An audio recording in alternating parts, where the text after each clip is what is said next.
So I wear sort of three different hats. I'm the chief engineer for the JDK team at Sun, so I'm helping transition that team to open development, also building bridges with people outside of Sun who want to work with us in the OpenJDK community.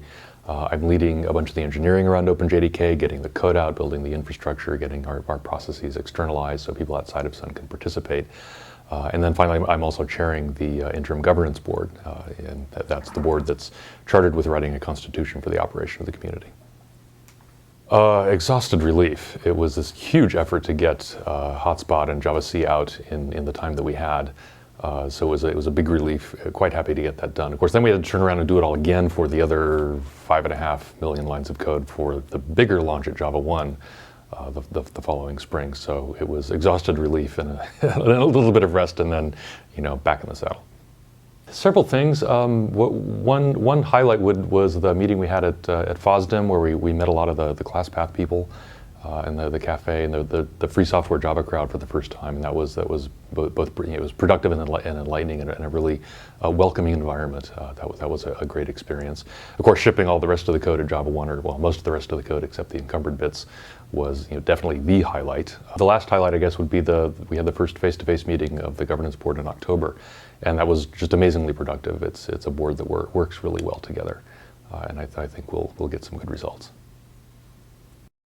Governance board functions very well. It's a group of people with pretty strong opinions, but we're all professional about it. We're not afraid to voice them, and we've made some good progress. I hope to be able to publish the notes from the face-to-face meeting in the next few weeks, and I think people will find those pretty interesting to read. And I'm still hopeful that we'll have a draft constitution by the end of the year. So right now we're putting the finishing touches on the transition to the Mercurial source code control system. That's been another kind of big engineering effort, not as big as Java 1, but pretty significant. And that's going to have a big impact on being able to work more closely with people outside of Sun. We're also working on other infrastructure improvements, working on getting our processes externalized, as I said before. We know that in the next year or so we've got to build an external bug database. The current internal Sun bug database just isn't adequate for outside collaborators. And then finally, we've got to get JDK 6 and JDK 7 out the door.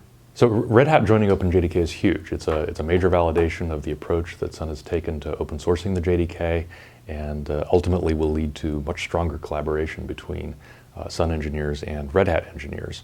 I hope to see some of the engineering they've been doing for the IST project proposed for contribution into the mainline JDK codebase. I'd really like to, this will make it possible to have a compatible JDK 6 implementation in Fedora and ultimately Red Hat Enterprise Linux, which will be a big win for the entire community, not just Sun. And I also look forward to welcoming Red Hat engineers in as full-fledged members of this community that we're building.